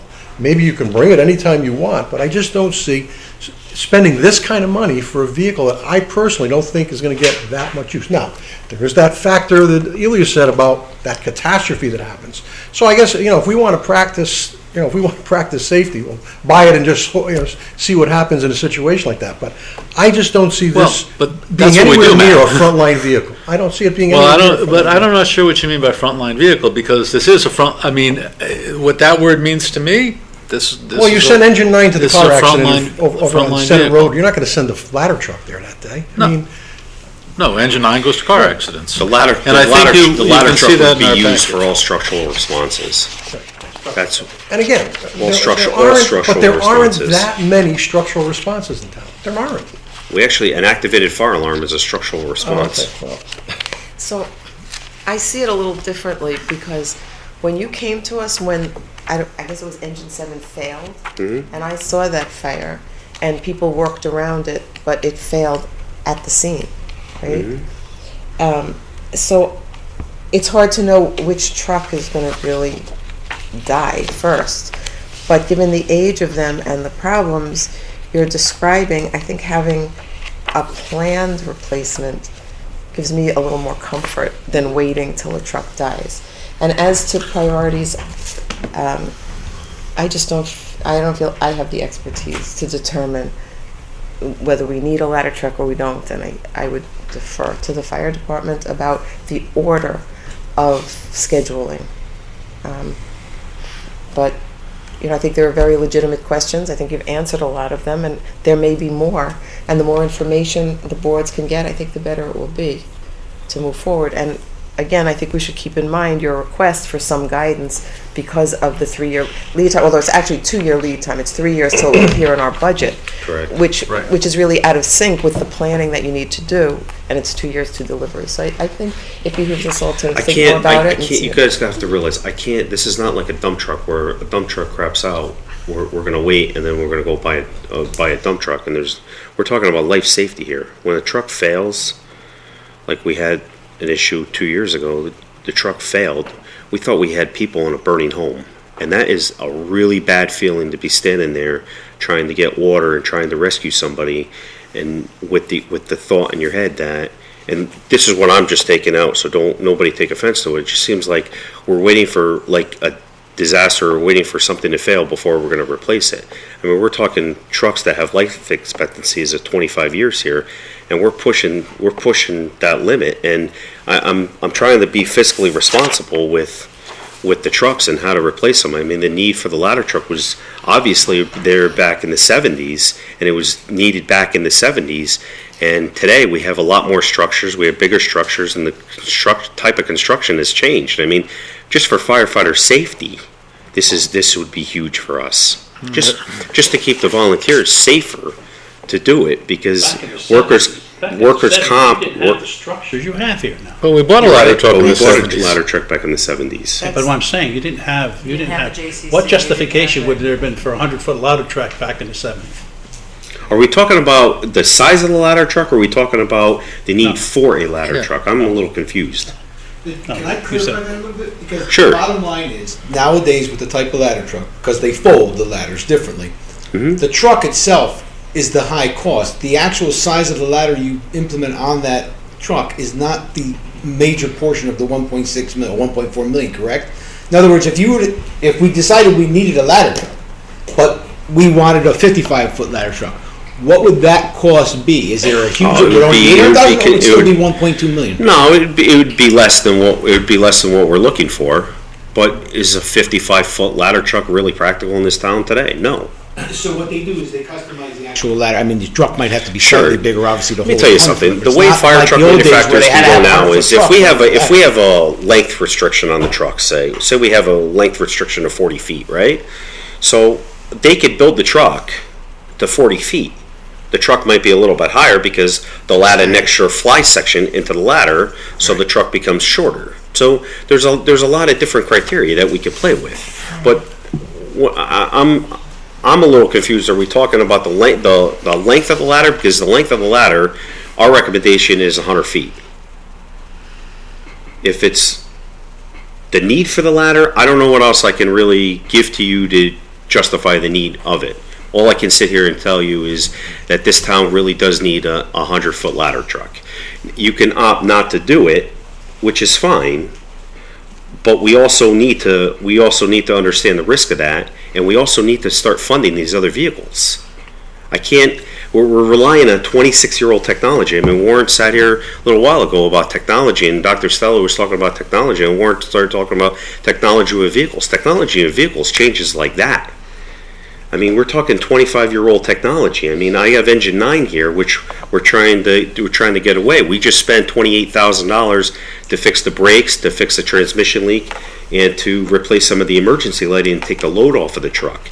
I have an issue with the generator, which we're going to change the lighting out, the scene lighting on the truck, the LED, to take the load off the generator, because if I have to replace the generator, I'm in the $30,000 range just to replace the generator, not to mention something else is going to go wrong. So we're at the life expectancy of these trucks here. So basically, I think what we did is, I think this is actually a really good plan on how we're gonna fund these trucks over the next 10 or 12 years, and because before we know it, our 2003 engine is going to be up for replacement, and we're still going to be paying for these things. If we want to wait for these things to die, I really don't feel comfortable that we're going to adequately protect you, because I can't guarantee the equipment. The equipment goes out a couple times a year, it gets serviced, it gets looked at, it gets touched, it gets gone through and everything else. We expect the truck to be there 100% of the time. There is no failure in the fire service. We're expected to do our job 100% of the time to 100% of the ability. We can't have trucks breaking down and push it out of the way and bring something else in to try to do it. Does it happen? Absolutely. But do we want to play that game where we're going to wait for the truck to die and then, yep, we're going to go replace it? I don't feel comfortable with that strategy. And maybe the boards are okay with that strategy. Just, I think somebody's got to relay that on to me, so when I come up with a budget, I can go on what you guys really want to do here, because if that's the case, my budget should be almost zero across the board with the apparatus. Well, I think we're saying that, Charlie. Well, wait, yeah, but you were talking about a zero. No, we're talking about the ladder truck, not the other truck. I think we're trying to say that the minute you come to us with, we're not looking for those vehicles to fail. It's just a question of, do we need this ladder truck? Is it Matt, that? I'm here right now because of that. That's what I'm afraid of. I'm afraid we need this ladder truck. We prioritize this. A lot of thought went into this. We need this ladder truck yesterday. We need engine 3. Engine 3's got a pump leak on it. The pump is rotting out. I mean, we're talking stainless steel plumbing that's actually rotted out because it's old.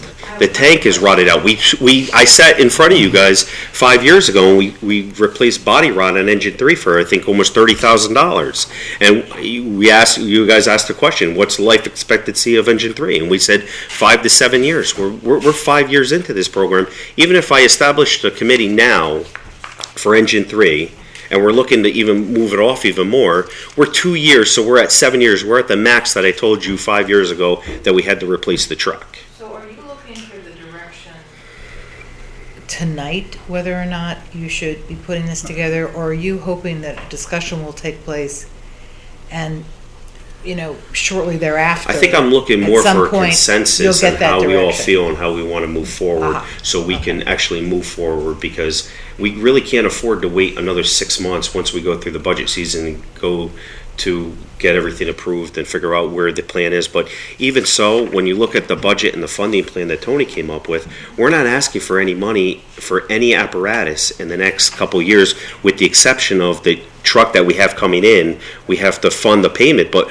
we're not asking for any money for 3 years. It's in our 6-year plan. Yes. To say to you that we're going to fund $385,000 to almost $400,000 a year to comply with this plan. Correct.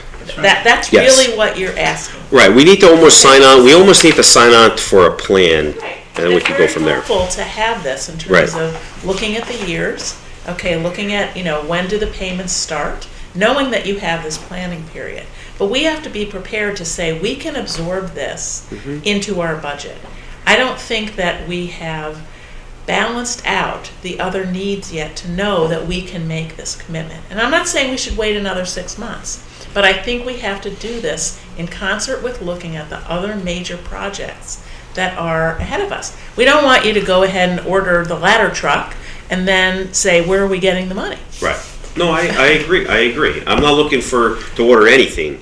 What I'm looking to do is, we need to get some type of consensus, a plan, so we can put a committee together, so we can start researching it, doing all that, and then bring together the proposal to you guys, so you guys can approve it. But I think what you guys really need to do is look at this plan and how we're gonna move forward. And I think that's beyond me, that's more up to you guys. You've, I think, well described the need for the different replacements. And, it's a substantial budget, I don't think unreasonable, but how likely is it, and maybe it's very hard for you to say, you've described engine 3, I think is the one you were just talking about, that, was it 5 years ago, you said it had 3 years left, so... It had 5 to 7 years left. What I'd be concerned about is that we go ahead with one, how likely it is that we're going to be then funding a ladder truck and find that engine 3 fails and we have to it would still be 2 years out, wouldn't it? It's always 2 years out. It's always 2 years out, and the payment would be 3. But you're risking higher maintenance costs in that situation. You are. But in any budget plan, there's a little bit of mohican. But we- Right, I mean, I don't know how you get away from Sometimes things have it. to change in the And- middle of the Right. budget because something bad happens. and you You- have to go to plan B. Right, and listen, there's money we're not putting into the ladder truck. I mean, that's the other thing is that the ladder truck, if we You mean in terms of maintenance? if we intended to keep the current ladder truck, okay, we're not spending money that we could be spending on that. Okay, it's got rot. We have fixed rot on other vehicles. That truck has rot. If that is going to stay in service for a number of years, then money needs to be spent on it. Does the hose work at all? I remember at a commission meeting, maybe it was before, I don't know, does it work? The hose at the top of the ladder truck? The hose does, if you plug it into the back of the truck, there's a direct waterway that goes up to It's still working. to the top of the truck, correct. Based on what you're saying, The though, pump- Sean, engine the pump 3, is another how do you issue. take engine 3 out to 022 based on what you're saying? That's the funding of 022. No, but I'm saying, you need that truck, based on what you're saying, though. Engine 3, based on what you're saying about the condition of that truck, okay, you need that truck sooner. We're trying to be fiscally responsible. Well, and try again, to- you know, try to what I'm blend saying, it. we're trying to be fiscally responsible, but I can't guarantee that truck's gonna make it to 2022. that's I mean, right. if you're looking And for you're a making that very guarantee- plain, it's not gonna make it, and that could be a major problem, if that one goes dead on you. I think they're all a major problem. Sean, to that Well, point, I mean, and to I know, but I like the idea that this chart has been created and Tony has worked with you and we clearly see the need and we know we're going to have to address the needs. But that being said, obviously I hear a little pushback on the ladder truck for a multitude of reasons. In your priority list, we all worry about engine 3. You already said engine 3 has got some issues going on and you came for that request years ago. Is it possible so that we maintain still a budget, continue to put money towards these trucks, but not just skip a truck because for some reason it's a ladder truck is not something that is approved? That priority-wise, you could switch engine 3 and start that funding in 2019, rather than the ladder truck coming first. Right now, you have ladder truck first, then engine 3. I realize you want both. And I'm not saying It's you not should really have so. both. What I'm saying is, let's be is fair it- here. It's not that I want. This is what we need. No, I understand. I'm saying it's not a wish list. This is what you want first. If this is what the Board of Selectmen, Board of Finance wants to do, and skip the ladder truck and start funding engine 3, we will do that. Well, I don't know if that's what I'm just wondering. Is that something? Well, that that's you're asking. I'm hearing some pushback, so I'm just wondering: is that a possibility? So we continue to keep it in our budget, try to continue with the plan. Are you saying that the ladder truck in no way, shape, or form will last a few more years, and engine 3 has a better possibility of lasting those extra years? Is that why? I can't guarantee any of it. You're I'm talking just about if they can be a truck that's 26 years old and a truck that's 41 years old. I can't guarantee what's going to happen in the next. I can't guarantee what's going to happen tomorrow. I wish I could. I can't. No, I'm not asking guarantee. I'm just looking for if there's flexibility, if that'll make some people feel more comfortable on the route, but yet we continue with a plan. I mean, I feel very comfortable with starting a plan, continuing I think a we're plan. at the point here and I where want the money to ladder go truck, towards the it's truck. basically, we're either going to do a ladder truck or we're not going to do a ladder truck. I mean, I've tried to get you all the information I could possibly get to you guys. I think it's really into your hands which way you guys want to go, and I don't mean to sound condescending with that.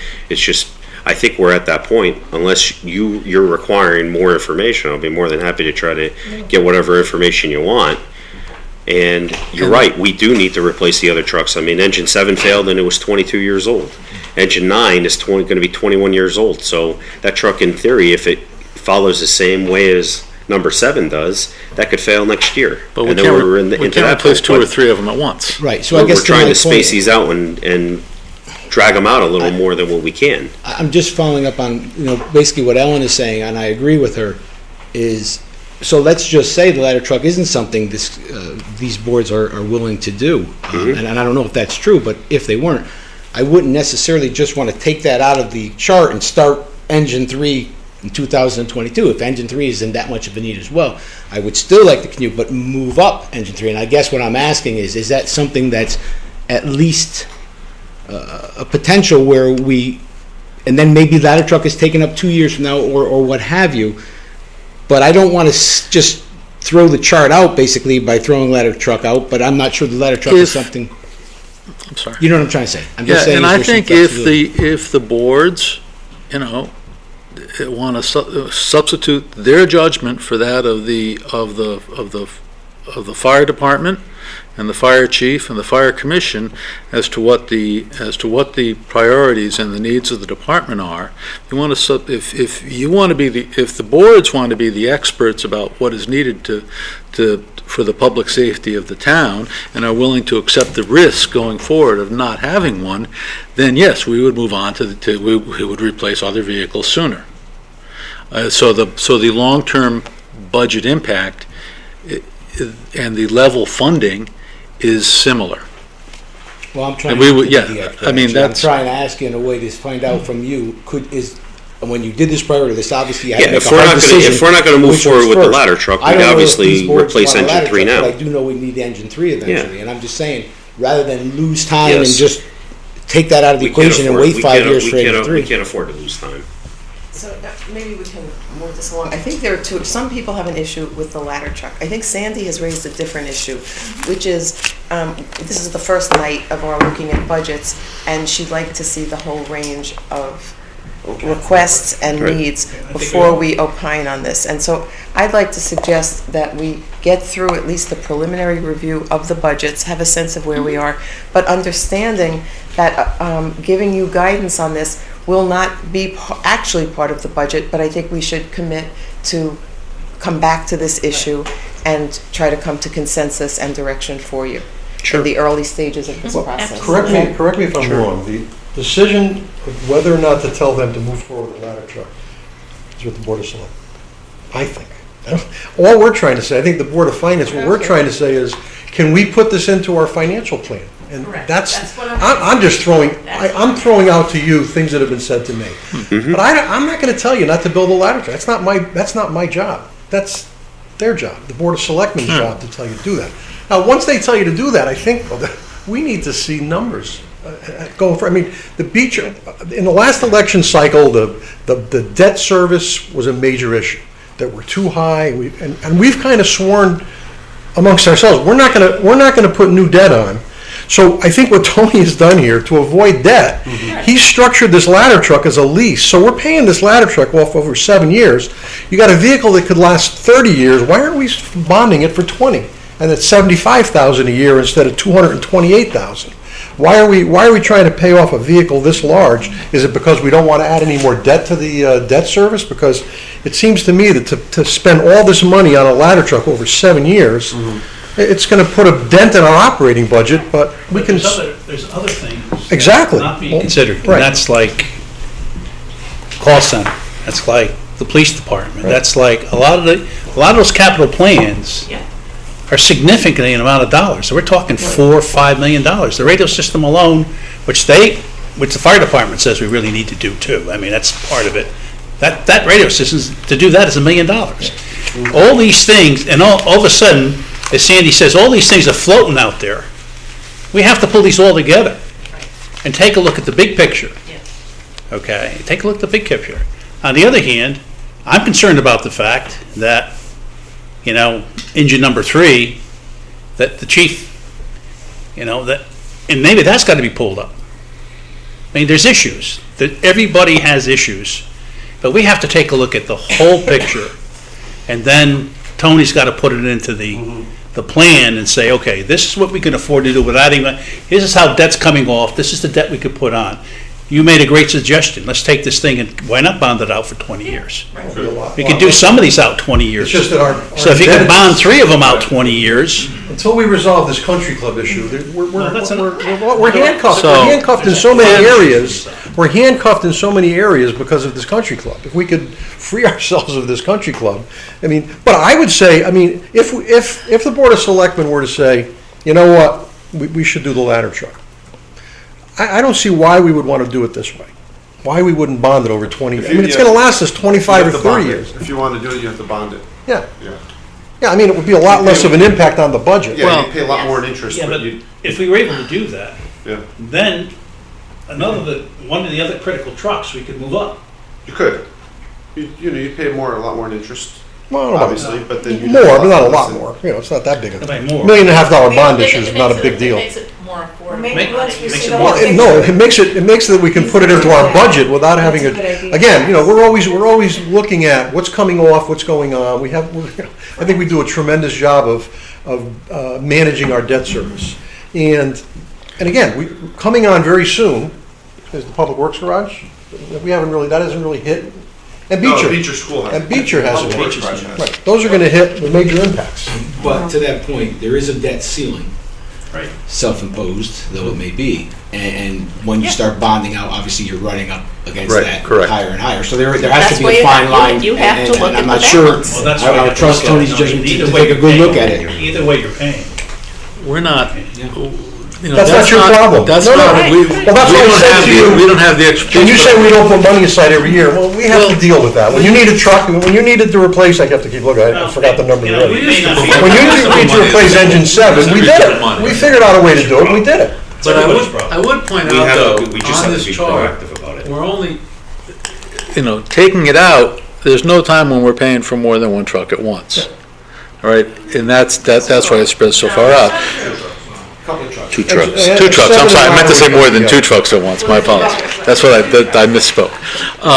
But But if you were to bond it, there would be a point where you'd be paying for more, down at the end, because if you bonded a couple of trucks now, you'd still be looking at, 10 years from Yeah, now. that would be a different situation. That Yeah. would go into our debt service, not onto this schedule.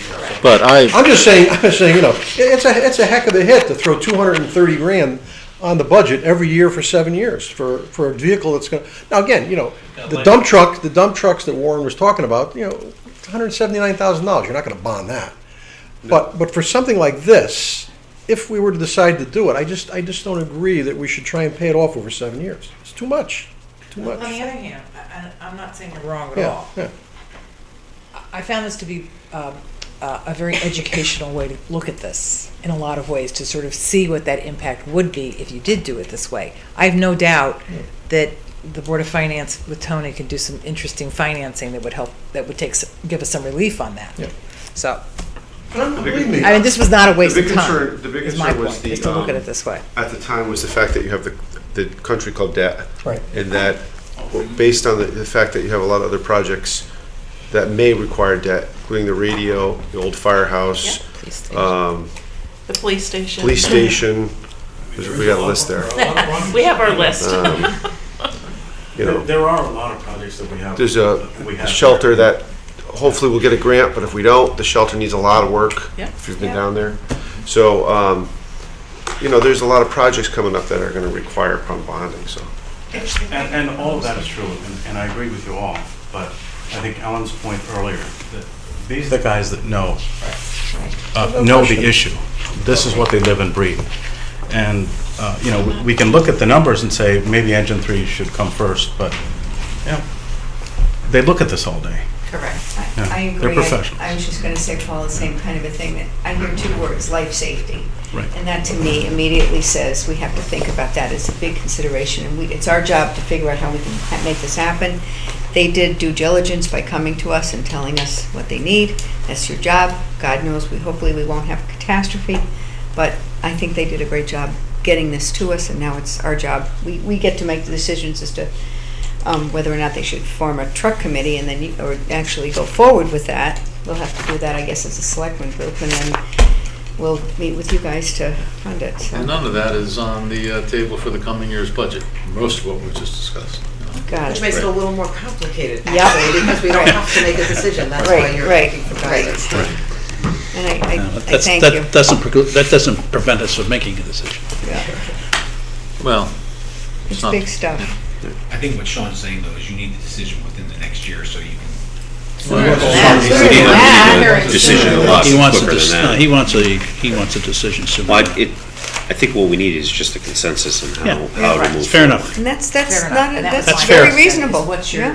It makes we'll get total it. sense. Yeah, no, our intent is to our job. spend the next 6 months specking it out, getting it out to bid, and then seeing what the bids look like, and then, and seeking approval for those bids, within the next year. That's our intent.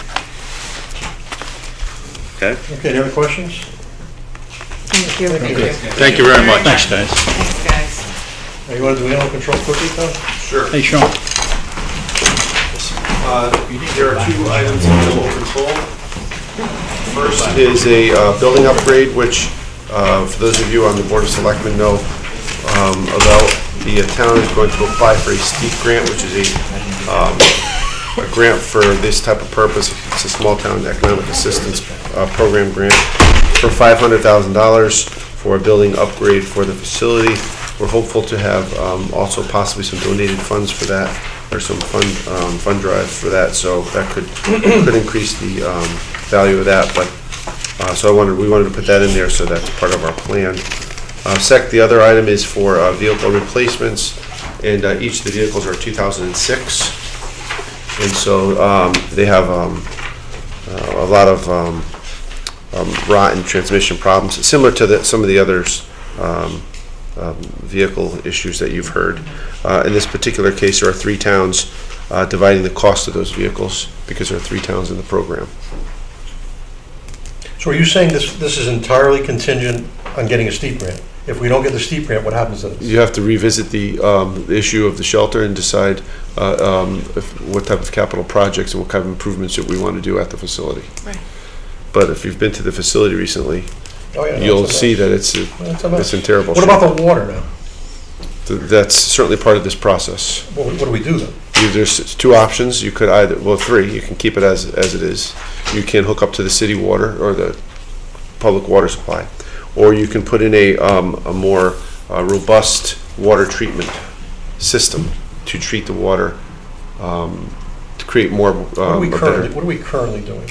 Currently, we have a treatment system there that treats for one aspect of it, for the sink inside the building. That's it? Treats the water, right. That's it, yeah. So what do we water the animals with? Perrier? No, there's it's bottled water. We give them bottled water? Yeah. No, we have to. Because the water's... It's got a high salt content to it. Salt? Yeah. After treatment? We have to call our Congress. So then we should use it to boil macaroni, right? Well, the STEEP grant, a couple of things about it. We have a better chance of getting it because we're a multi-town shelter. And also, it will help us quite a bit. There's been talk of private fundraising. I know Right. Beth's been working on that. Correct. And that really needs to get off the ground so we can put it in the grant application, which we're currently working on, want right. to complete. Exactly. So that's very important. Hopefully 2 different 501c3s. So do we have an idea, though, what this project would cost, or is it $500,000? We don't know.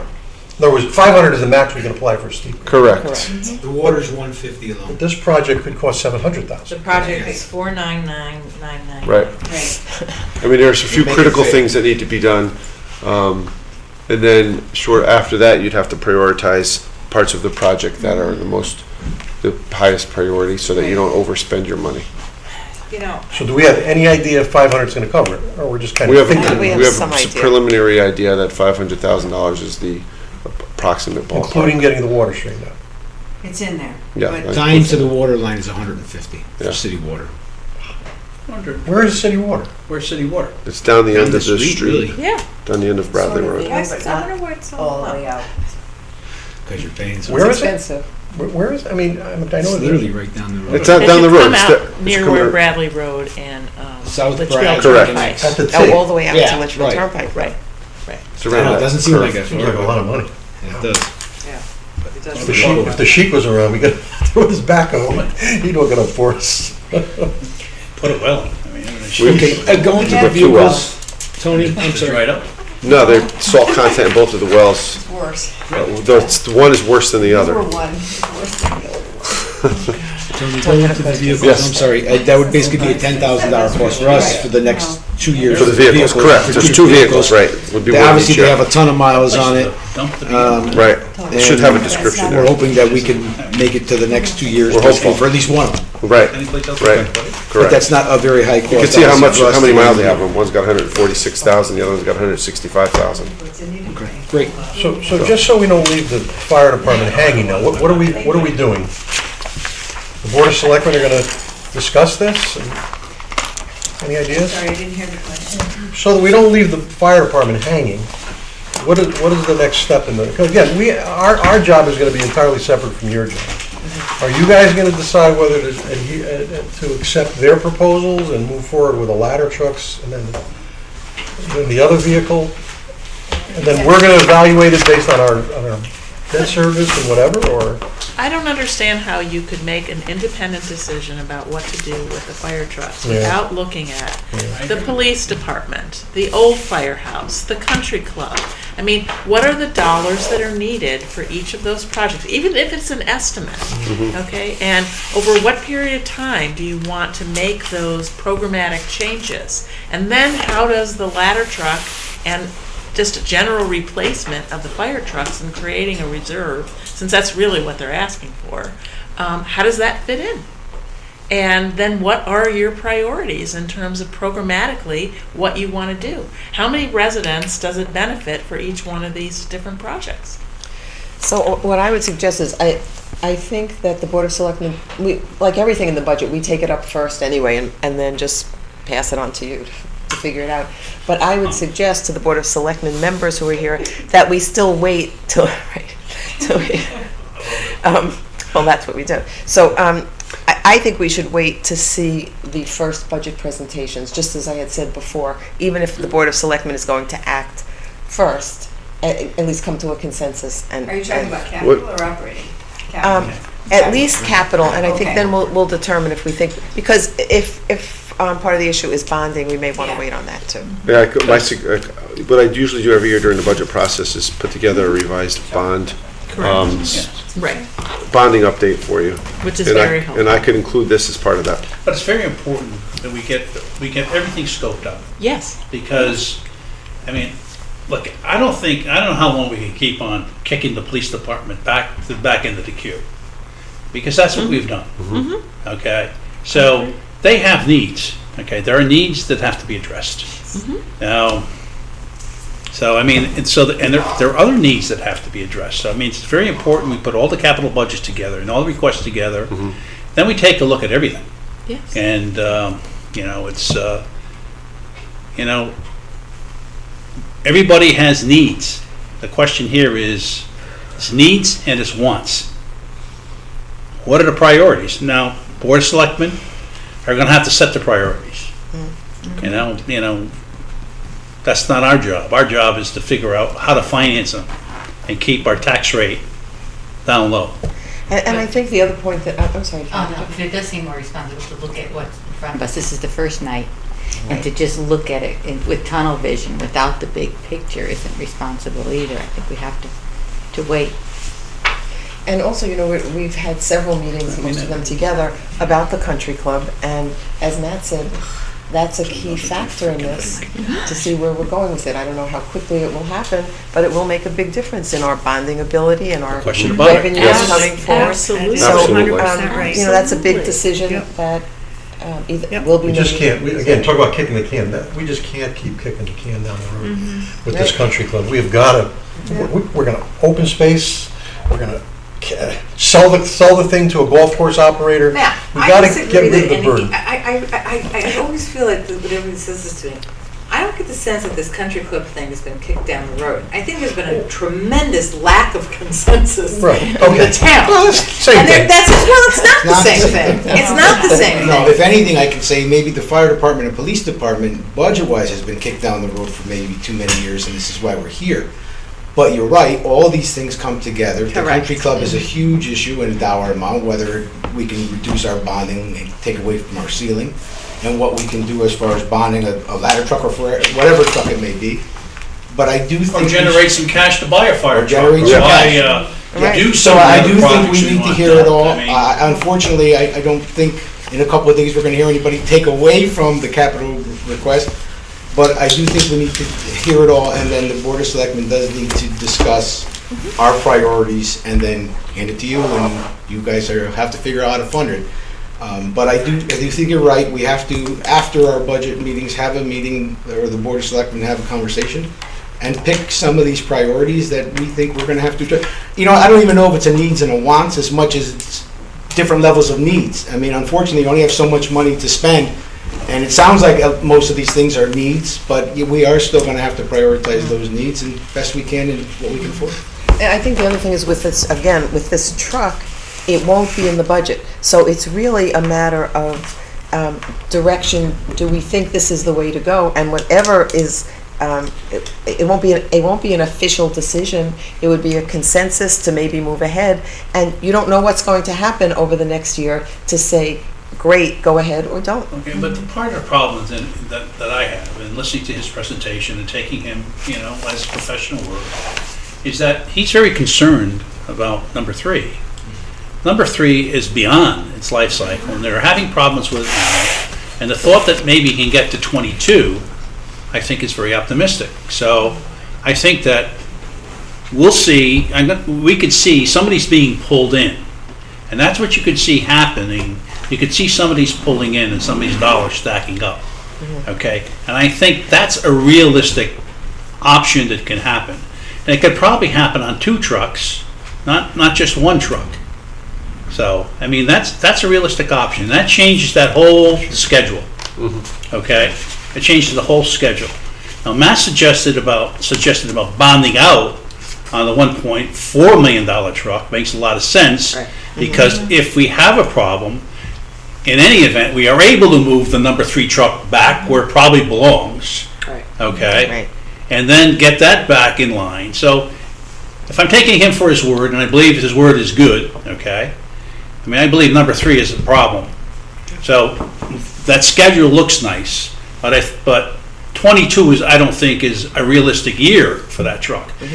That truck could fail and have to be replaced tomorrow. Is based on the 22 condition. when we're paying for it, or when we're 22 getting would be when we would get it. Get it, and then we And that's say- well beyond, Okay. that's well beyond The problem, what he feels. It's a and the problem is, if we go ahead with a ladder 7 truck, years out. and this that's- truck that's- dies, that's- no, we gotta bang this on top of everything else. I mean, we're just, but the other thing, unfortunately, again, believe me, I'm not trying to tell Sean or Ilya that I know more than they do. I don't. All I'm trying to do is make some sense out of this from a financial point of view. And that, in a perfect world, if money were no issue, just order a ladder truck. I'm sure you're going to use it. I'm sure it's going to have a benefit. But it's just that from a perspective of, let's see if we can make this work financially, it just doesn't seem that it gets that much use. And also, we never talk about mutual aid. All right. Obviously, there are. Yeah, I mean, so there's a chimney fire. You call in mutual. I was watching this morning. There was a fire in Willimantic. And that's the other part of it. It seems like all these house fires, every time I turn on the TV, by the time they get the call, they get ready, they load up, they get there, it's a total loss. This house fire in Willimantic, first thing this morning, I'm watching it at 4 a.m., and total loss. The house was a total loss, and 4 communities were fighting the fire. And a guy died in the house. So, it's all you hear. The fire over here on Racebrook Road, I'll never forget. That's reassuring. They were redoing the floors. They put the towels in a pile. They ignited. By the time the newspaper delivery guy saw the fire in the house was engulfed. The fire department got there. It was a total loss. I mean, it's. But Matt, that argument. Yeah, you don't need any fire trucks. But that's No, like I'm not saying you don't saying need that. anybody. No, I'm not saying that. What I am saying is, That's the argument. he was talking about a chimney fire. God forbid. All right, he was talking about a chimney fire. We had this years ago. Willimantic is not Woodbridge, is not New Haven, is not, their job is to protect Woodbridge. Right. Does Willimantic All I'm have a saying ladder though is truck? mutual aid is something nobody wants to talk about. There's no question that some of these dollars spent on these kinds of issues you're betting against negative outcomes. question about it. Right. Like taking out Exactly, of course. No question And so, about it. as Sean But said, I'm curious, I've got to ask this question. I think I did once and got an answer that I didn't care for. Why isn't New Haven listed here under mutual aid? We should have a wonderful relationship with New Haven, considering all. The problem is they're a city, they have a professional firefighting force. Yeah. And Well, they they're just all act, they professionals, just, go there and- they're. They don't take part in mutual aid? They do some training for us, right? But towns like Orange and Woodbridge kind of do mutual Oh, aid that's together interesting. because I never thought about because that. they're Very different. And it also was very interesting that Bethany no longer has a ladder truck. And the They're other not thing that about New much Haven- different than us. The other thing about New Haven is they have the Unions? no, the Fire hydrants. hydrants everywhere. Yeah. Everywhere. but that's such Except an for the interesting highway, point. Woodbridge helps them out with. So their Had equipment is one different than recently. ours. But I think when Matt raises a question like mutual aid, we owe it to Sean and to the fire department to ask them.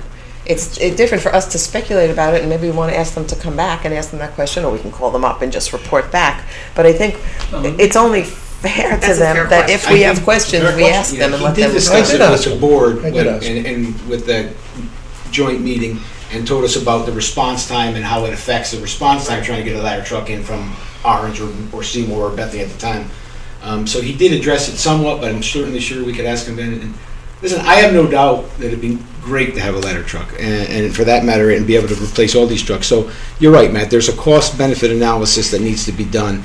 And then Sean and Ely are right in the fact that a little bit different with the fire department and police department is you're also talking about safety concerns and public safety, their safety. So that does trump cost-benefit analysis sometimes, but you only have so much money. So certainly the board's going to have to take up what we think the priority list is. And We circle the wagon and come back to the country club. I mean, the country club is a cash drain. It's something that, we can use to an advantage to resolve some of these issues.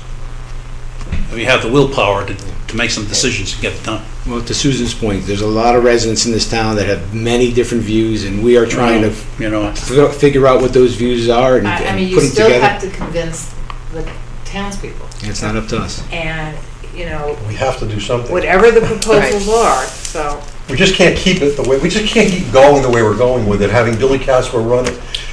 We have to, like I said, let's make it open space, let's sell it. I quickly looked at I got a thing from Maria Kane about her ideas. Sell it for $2 million, I'd be amazed, I'd vote tomorrow to sell it for $2 million.